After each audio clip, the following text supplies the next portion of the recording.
ಹಿಂದೆ ಕಾಂಗ್ರೆಸ್ ಅಲ್ಲಿದ್ದಂತ ಲೀಡರ್ ಈಗ BJP leader ಆಗಿದ್ದಾರೆ. ಸೊ ಅವರು ಆ BLA-2 ಆಗಿ ಅವರ ಪೊಲೀಸರು ರಿಸರ್ವ್ ಕರ್ಕೊಂಬಂದು ಏನು ಮೊದಲೇ ನಾನು ಕೇಳ್ತೀನಿ, ಅವೇನು ಟೆರರಿಸ್ಟ ಏನು ಆ ಥರ ಮರ್ಡರ್ ಕೇಸ್ ಅದು ಸರ್ಕಾರ ಅಂತ ಕರ್ನಾಟಕದ ಮೇಲೆ ಆಘಾತ ಮಾಡಿದ ಅಂತವ್ರ ಜೊತೆ ಹೋಗಿ ವೇದಿಕೆ ಹಂಚ್ಕೊಂಡ್ರಿ ನೀವು. ಸಿದ್ದರಾಮಯ್ಯ ಇವತ್ತು ಕನ್ನಡದ ಮೇಲೆ ದಾಳಿ ಮಾಡ್ತಾ ಇದ್ದಾರೆ. ಬಾಯ್ ಬಿಡೋ ಸಿದ್ದರಾಮಯ್ಯ ಅಂತ ನಾನು ಕೇಳ್ತಾ ಇದ್ದೆ. ಧೈರ್ಯ ಇಲ್ಲ, ಇದು ಕೇರಳ ಸರ್ಕಾರ ಅಂತ ರಾಜ್ಯದ ಜನ ಈಗಾಗಲೇ ತೀರ್ಮಾನ ಮಾಡಿದ್ದಾರೆ. ಆನೆಗೆ ಅವರು ಉಪಯೋಗ ಮಾಡ್ತಾ ಇದ್ದಾರೆ. ಅದರಲ್ಲೂ ವೇಣುಗೋಪಾಲ್ ಅವರು ಅತಿ ಹೆಚ್ಚು ಒತ್ತಡದಿಂದ ಇವತ್ತು ಕರ್ನಾಟಕದ ಸರ್ಕಾರ ಒಂದು ರೀತಿ ಮುಖ್ಯಮಂತ್ರಿ ಇಲ್ಲಿ ಯಾರು ಅನ್ನೋದು ಇನ್ನು ನಮಗೂ ಅರ್ಥ. ಕತ್ತೆ ಕಾಯ್ತಾ ಇದ್ದಾರೆ. 40 ಜನ ಪೊಲೀಸರು, ವ್ಯಾನ್ ನಿಮ್ಮದೆ, ಡ್ರೈವರ್ ನಿಮ್ದೆ, ಪೊಲೀಸರು ನಿಮ್ದೆ, ಲಾಠಿ ನಿಮ್ದೆ, ಕಾನೂನು ನಿಮ್ದೆ. ಹುಬ್ಳಿಯ ಘಟನೆ ಏನಿದೆ, ಮಹಿಳೆಯನ್ನ ವಿವಸ್ತ್ರ ಮಾಡಿರ್ತಕ್ಕಂಥ ಘಟನೆ ರಾಜ್ಯದ ಹುಬ್ಳಿ ಸುದ್ದಿ ಆಗಿಲ್ಲ, ರಾಜ್ಯದಾಗಿಲ್ಲ, ದೇಶದ ಸುದ್ದಿ ಆಗಿಲ್ಲ. ಜನ ಕಾತರತೆಯಿಂದ ಕಾಯ್ತಾ ಇದ್ದಾರೆ ಸತ್ಯಾಂಶ ಹೊರಗಡೆ ಬರಬೇಕು ಅಂತೇಳಿ.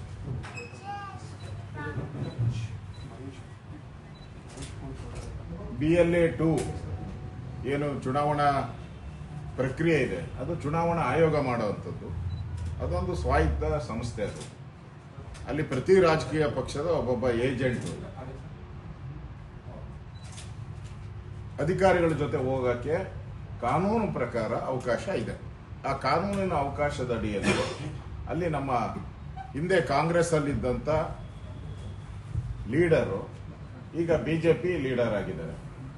ಸೊ ಅವರು ಆ BLA-2 ಆಗಿ ಅವರ ಕರ್ತವ್ಯವನ್ನ ಮಾಡ್ತಾ ಇದ್ದಾರೆ. ಅದು ಅಲ್ಲಿನ ಸ್ಥಳೀಯ ಕಾರ್ಪೊರೇಟರ್ಗೆ ಇಷ್ಟ ಆಗಲಿಲ್ಲ.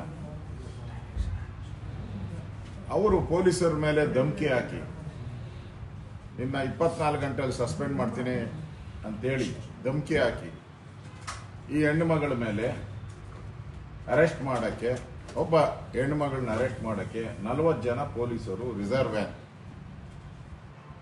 ಕರ್ಕೊಂಬಂದ್ರು. ಏನು ಮೊದಲೇ ನಾನು ಕೇಳ್ತೀನಿ, ಅವೇನು ಟೆರರಿಸ್ಟ ಏನು ಆ ಥರ ಮರ್ಡರ್ ಕೇಸ್ ಅದು ಏನು ಅಲ್ಲ. ಚುನಾವಣಾ ಗಲಾಟೆಗೆ ಎಷ್ಟು ಪೊಲೀಸರು ತಾಳ್ಮೆ ಇರಬೇಕಾಯ್ತು, ಅಷ್ಟಿದ್ದಿದ್ರೆ ಸಾಕಾಗಿತ್ತು. ಇದು ಒಂದು ಪಾರ್ಟ್. ಇನ್ನೊಂದು ಪಾರ್ಟಿಗೆ ಬನ್ನಿ.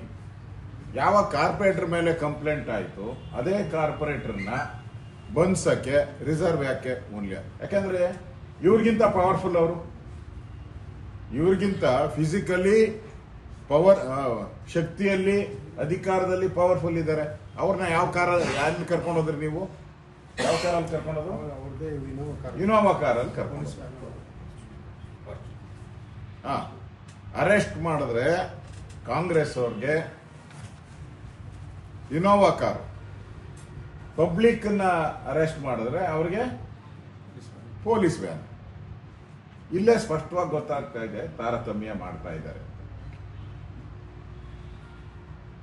ಇದರಿಂದ ಇವತ್ತು ಇದಾದ್ಮೇಲೆ, ಘಟನೆ ಆದ್ಮೇಲೆ ಹೋಮ್ ಮಿನಿಸ್ಟರ್ ರಿಯಾಕ್ಷನ್ ಮಾಡಿದ್ರು, ಮುಖ್ಯಮಂತ್ರಿಗಳು ರಿಯಾಕ್ಷನ್ ಮಾಡಿದ್ರು, ಪೊಲೀಸ್ ಅಧಿಕಾರಿ ರಿಯಾಕ್ಷನ್ ಮಾಡಿದ್ರು. ಯಾವ ಆಧಾರದ ಮೇಲೆ ಮಾಡಿದ್ರು? ಯಾವ ತನಿಖೆ ಆಗಿತ್ತು? ಯಾವ ತನಿಖಾ ವರದಿ ಬಂದಿತ್ತು? ಸತ್ಯಾಸತ್ಯತೆಯನ್ನ ನೋಡುವಂಥದಕ್ಕೆ ಎನ್ಕ್ವೈರಿ ಆಗಬೇಕು. ಆ ಎನ್ಕ್ವೈರಿ ಆಗಿತ್ತ? ಸಿದ್ದರಾಮಯ್ಯನವರ ಸರ್ಕಾರನೇ ಕಾರಣ. ಸಿದ್ದರಾಮಯ್ಯನವರ ಸರ್ಕಾರದಿಂದನೇ ಇಷ್ಟೆಲ್ಲ ಅನಾಹುತ ಆಗಿರ್ತಕ್ಕಂಥದ್ದು. ರಾಜ್ಯದ ಜನಗಳ ಮುಂದೆ ಕ್ಷಮಾಪಣೆ ಕೇಳಬೇಕು. ಯಾಕಂದ್ರೆ ಅವ್ರು ಧೈರ್ಯವಾಗಿ, ಕೇರಳದ ಮುಖ್ಯಮಂತ್ರಿ ಧೈರ್ಯವಾಗಿ ಹೇಳ್ದ, ಇದು ಬುಲ್ಡೋಜರ್ ಸರ್ಕಾರ ಅಂತ ಕರ್ನಾಟಕದ ಮೇಲೆ ಆಘಾತ ಮಾಡ್ದ. ಅಂತವ್ರ ಜೊತೆ ಹೋಗಿ ವೇದಿಕೆ ಹಂಚ್ಕೊಂಡ್ರಿ ನೀವು. ಸಿದ್ದರಾಮಯ್ಯನವರು ಇವತ್ತು ಕನ್ನಡದ ಮೇಲೆ ದಾಳಿ ಮಾಡ್ತಾ ಇದ್ದಾರೆ. ಬಾಯ್ ಬಿಡು ಸಿದ್ದರಾಮಯ್ಯ ಅಂತ ನಾನು ಕೇಳ್ತಾ ಇದ್ದೀನಿ. ಬಾಯ್ ಬಿಡು ಸಿದ್ದರಾಮಯ್ಯ, ಬಾಯ್ ಬಿಡು DK ಶಿವಕುಮಾರ್ ಅಂತ ನಾನು ಅವ್ರಿಗೆ ಪ್ರಶ್ನೆಯನ್ನ ಮಾಡ್ತಾ ಇದ್ದೀನಿ. ಕನ್ನಡ ಕಾವಲು ಸಮಿತಿಯ ಮೊದಲ ಅಧ್ಯಕ್ಷ, ನಿಮ್ಮ ಮೊದಲ ಅಧ್ಯಕ್ಷರ ಮುಖ್ಯಮಂತ್ರಿ ಆಗಿದ್ದಾರೆ. ಇಂಥ ಸಂದರ್ಭದಲ್ಲಿ ಈ ತರ ಒಂದು ಆದೇಶ ಬಂದಿರೋದು ಸಿದ್ದರಾಮಯ್ಯನವರಿಗೆ ಅವಮಾನ. ಏನಾದರೂ ಅವ್ರಿಗೆ ಗೌರವ ಇದ್ರೆ ಸಿದ್ದರಾಮಯ್ಯನವ್ರಿಗೆ ಇದಕ್ಕೆ ಉಗ್ರವಾಗಿ ಪ್ರತಿಭಟನೆಯನ್ನ ಮಾಡಬೇಕು. ಇಲ್ಲ ಕಾಟಾಚಾರಕ್ಕೆ ಒಂದು ಪ್ರೆಸ್ ಸ್ಟೇಟ್ಮೆಂಟ್ ಕೊಟ್ಬಿಟ್ಟು ಸುಮ್ಮನೆ ಆದರೆ ನಿಮಗೆ ಧೈರ್ಯ ಇಲ್ಲ, ಇದು ಕೇರಳ ಸರ್ಕಾರ ಅಂತ ರಾಜ್ಯದ ಜನ ಈಗಾಗಲೇ ತೀರ್ಮಾನ ಮಾಡಿದ್ದಾರೆ. ಆನೆಗೆ ನಾವು ದುಡ್ಡು ಕೊಟ್ಟಿದ್ವಿ, ಮನೆಗಳು ಅಲ್ಲಿ ನಮ್ಮ ಮನೆ ಬಿದ್ದೋಗವೆ, ದುಡ್ಡಿಲ್ಲ, ಫ್ಲಡ್ ಆಯ್ತು, ಮನೆ 36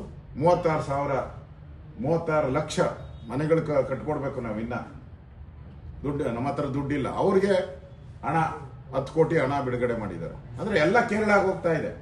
ಪ್ರತಿಯೊಂದೂ ಕೂಡ ಅಧಿಕಾರನೂ ಕೇರಳದಲ್ಲಿದೆ, ದುಡ್ಡು ಕೂಡ ಕೇರಳದಲ್ಲಿ ಹೋಗ್ತಾ ಇದೆ. ಅಂದ್ರೆ ಕರ್ನಾಟಕದಲ್ಲಿ ರಾಜಕೀಯ ಅಸ್ಥಿರತೆ ಇದೆ. ಈ ಅಸ್ಥಿರತೆಯ ಲಾಭವನ್ನ ಕೇರಳದವರು ಉಪಯೋಗ ಮಾಡ್ತಾ ಇದ್ದಾರೆ. ಅದರಲ್ಲೂ ವೇಣುಗೋಪಾಲ್ ಅವರು ಅತಿ ಹೆಚ್ಚು ಒತ್ತಡದಿಂದ ಇವತ್ತು ಕರ್ನಾಟಕದ ಸರ್ಕಾರ ಒಂದು ರೀತಿ ಮುಖ್ಯಮಂತ್ರಿ ಇಲ್ಲಿ ಯಾರು ಅನ್ನೋದು ಇನ್ನೂ ನಮಗೂ ಅರ್ಥ ಆಗಿಲ್ಲ. ಉಪಮುಖ್ಯಮಂತ್ರಿನ ಆದ್ರೆ ರಿಯಲ್ ಮುಖ್ಯಮಂತ್ರಿ ವೇಣುಗೋಪಾಲ್, ಕರ್ನಾಟಕದಲ್ಲಿ ರಿಯಲ್ ಮುಖ್ಯಮಂತ್ರಿ ವೇಣುಗೋಪಾಲ್. ಅವರ ಆದೇಶಗಳೆಲ್ಲ ಇಲ್ಲಿ ಪಕ್ಕಾ ಪಾಲನೆ ಆಗ್ತಾ ಇದೆ. ಪಕ್ಕ ಒಂದು ವರ್ಡನು ಚೇಂಜ್ ಆಗಲ್ಲ. ಪಾಲನೆ ಕೋಗಿಲು ಅಲ್ಲಿ ನೋಡಿ, ಕೋಗಿಲು ಕೂಗಲೇ ಇಲ್ಲ. ಕೋಗಿಲೆ ಕರ್ನಾಟಕ ಜನತೆಗೆ ಕೋಗಿಲೆ ಕೂಗಲೇ ಇಲ್ಲ. ಕೇರಳ ಇವರಿಗೆ ಕೂಗ್ಬಿಡ್ತು ಕೋಗಿಲೆ, ಹಾಡು ಹೇಳಕ್ ಶುರು ಮಾಡ್ಬಿಡ್ತು ವೇಣುಗೋಪಾಲ್ ಅವರು. ಕೋಗಿಲೆ ಕೊಡಕ್ಕಾಗಲ್ಲ, ಯಾಕಂದ್ರೆ ಬಡ್ಜೆಟ್ 31 ಮುಗಿದೋಯ್ತು ಮಾರ್ಚ್.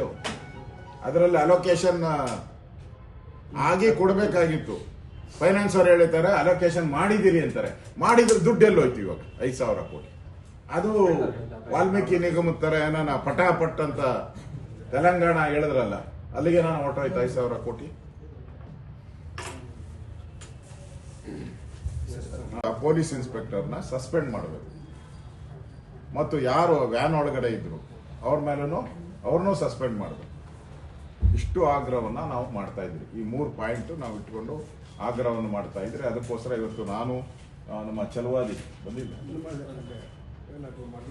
ಚಲವಾದಿ ನಾರಾಯಣ ಸ್ವಾಮಿ ಅವರು, ನಾವು ಎಲ್ಲರೂ ಕೂಡ ಇವತ್ತು ಮಹೇಶ್ ತೆಂಗಿನಕಾಯಿ ಅವರು ನಾವೆಲ್ಲರೂ ಕೂಡ ಇಲ್ಲಿ ಬಂದು ಪ್ರತಿಭಟನೆ ಮಾಡೋ ಮುಖಾಂತರ ಸರ್ಕಾರಕ್ಕೆ ಎಚ್ಚರಿಕೆಯನ್ನು ಕೊಡಕ್ಕೆ ನಾವು ಬಂದಿದ್ದೀವಿ. ಎನ್ಕ್ವೈರಿ ಇಲ್ಲ, ಏನೂ ಇಲ್ಲ. ರಾಜ್ಯದ ಮುಖ್ಯಮಂತ್ರಿ ಯಾರು ಅಧಿಕಾರ ಚುಕ್ಕಾಣಿ ಹಿಡಿದಾರೆ, ಅಧಿಕಾರಿಗಳು ಯಾರ ಮಾತನ್ನ ಕೇಳ್ತಾರೆ, ಆ ವ್ಯಕ್ತಿನೇ ಕ್ಲೀನ್ ಚಿಟ್ ಕೊಟ್ಬಿಟ್ಟು ಇದು ಆ ಹೆಣ್ಮಗಳೇ ಬಟ್ಟೆ ಬಿಚ್ಕೊಂಡಿದ್ದಾಳೆ ಅಂತ ಹೇಳಿ ನಾನು ಅವ್ರು ಕೇಳಕ್ ಎಷ್ತೀನಿ. ಕತ್ತೆ ಕಾಯ್ತಾ ಇದ್ರ ನೀವು 40 ಜನ ಪೊಲೀಸರು, ವ್ಯಾನ್ ನಿಮ್ಮದೆ, ಡ್ರೈವರ್ ನಿಮ್ಮದೆ, ಪೊಲೀಸರು ನಿಮ್ಮದೆ, ಲಾಠಿ ನಿಮ್ಮದೆ, ಕಾನೂನು ನಿಮ್ಮದೆ. ನಿಮ್ ಕೈ ತಡೆಯಕ್ಕಾಗ್ಲಿಲ್ಲ ಹಂಗಾರೆ? ಯಾಕೆ ತಡೆಯಕ್ಕಾಗ್ಲಿಲ್ಲ ಹಂಗಾರೆ? ಇದು ಶುದ್ಧ ಸುಳ್ಳು. ಯಾವ ಪೊಲೀಸರು ಇವತ್ತು ಕಳ್ತನ ಮಾಡಕ್ ಇಳಿದಿದ್ದಾರೆ, 7 ಕೋಟಿ ಬ್ಯಾಂಕ್ ದರೋಡೆ ಮಾಡಿದ್ರು, ನಮ್ಗೆಲ್ಲ ಗೊತ್ತಿರೋ ಅಂತ ಘಟನೆ. ಇವತ್ತು ಅದೇ ಪೊಲೀಸರು ದುಶ್ಯಾಸನದ ರೀತಿಯಾಗಿ ಹಲ್ಲೆ ಮಾಡಿರ್ತಕ್ಕಂಥದ್ದು, ವಿವಸ್ತ್ರ ಮಾಡಿರ್ತಕ್ಕಂಥದ್ದು, ಇದು ತನಿಖೆ ಆಗಬೇಕು. ಈಗಾಗಲೇ ಮಹಿಳಾ ಆಯೋಗ ನೋಟಿಸ್ ಸರ್ವ್ ಮಾಡಿದ್ದಾರೆ ಇದಕ್ಕೆ. ನಾವು ನ್ಯಾಷನಲ್ ಮಹಿಳಾ ಆಯೋಗ, ಸ್ಟೇಟ್ ಅಲ್ಲ, ಸ್ಟೇಟ್ ಅವ್ರು ಬಂದು ಸರ್ಟಿಫಿಕೇಟ್ ಕೊಟ್ಟು ಹೋಗಿದ್ದಾರೆ. ಯಾರು ಪರವಾಗಿರ್ಬೇಕಾಯ್ತೋ ಅವರು ಸರ್ಟಿಫಿಕೇಟ್ ಕೊಟ್ಬಿಟ್ಟು